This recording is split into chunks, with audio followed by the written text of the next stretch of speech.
Jesus was a poor black man who lived in a country and who lived in a culture that was controlled by rich white people. He spoke the truth, continues to speak the truth, and people can label that as radical, but I think it's insightful. That if all that I knew of Reverend Wright were the snippets of those sermons, there is no doubt that I would react in much the same way.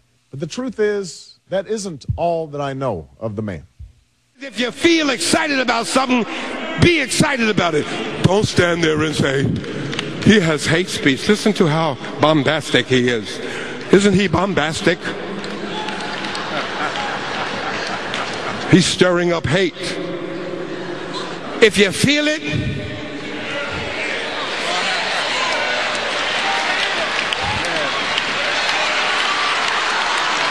I come from a religious tradition where we shout in the sanctuary and march on the picket line. 40 years ago, Dr. Anthony just quoted it, in '68, the Kerner report stated that there were two different Americas.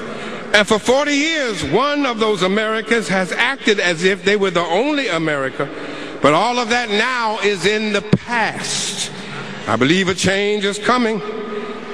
Our hope is that the media wants to get the whole story. And we believe that the story that we have to tell, the perspective of the black church, not being a church of hate.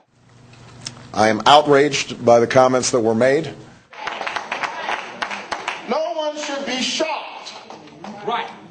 They do not portray accurately the perspective of the black church. Those of us who are on this panel are here and prepared, quite prepared, to lend and even to risk our work, the body of our work, our research, and our intellect and our integrity to saluting this pastor. His comments were not only divisive and destructive.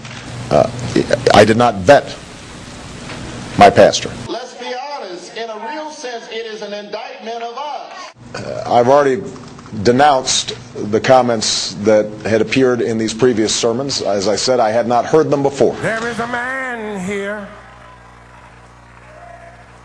who can take this country in a new direction. And Bill have been good to us. No, he ain't.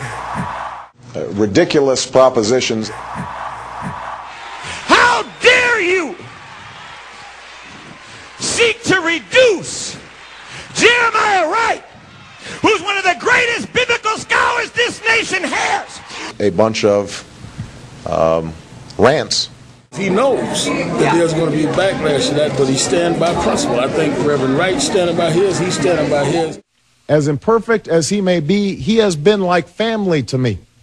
I can no more disown him than I can disown the black community. I can no more disown him than I can disown my white grandmother. It's difficult when there is a public lynching. Well, I need more than just you praying for me. I need somebody to stand up with me. I need somebody to stand beside me. Obviously, whatever relationship I had with Reverend Wright has changed as a consequence of this. Why the change of tone?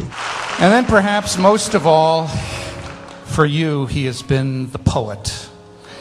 The poet who has used language, rhetoric, and music.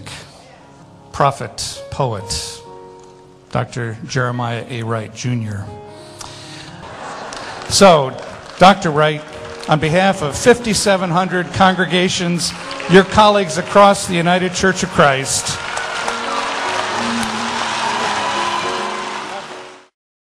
what we saw yesterday out of Reverend Wright was a resurfacing and I believe an exploitation of those old divisions. I don't think anybody who watched me yesterday thought I was being calculating. You know what I think, Meredith? We got to move forward. You know, I'm so proud of how he has maintained his dignity, his cool, his honor. I know you're trying to cut me off when I'm, you know, talking nicely about you. Yeah, it gets me embarrassed. Yeah. Just words. I hope that we in America learn something from this. Don't tell me words don't matter.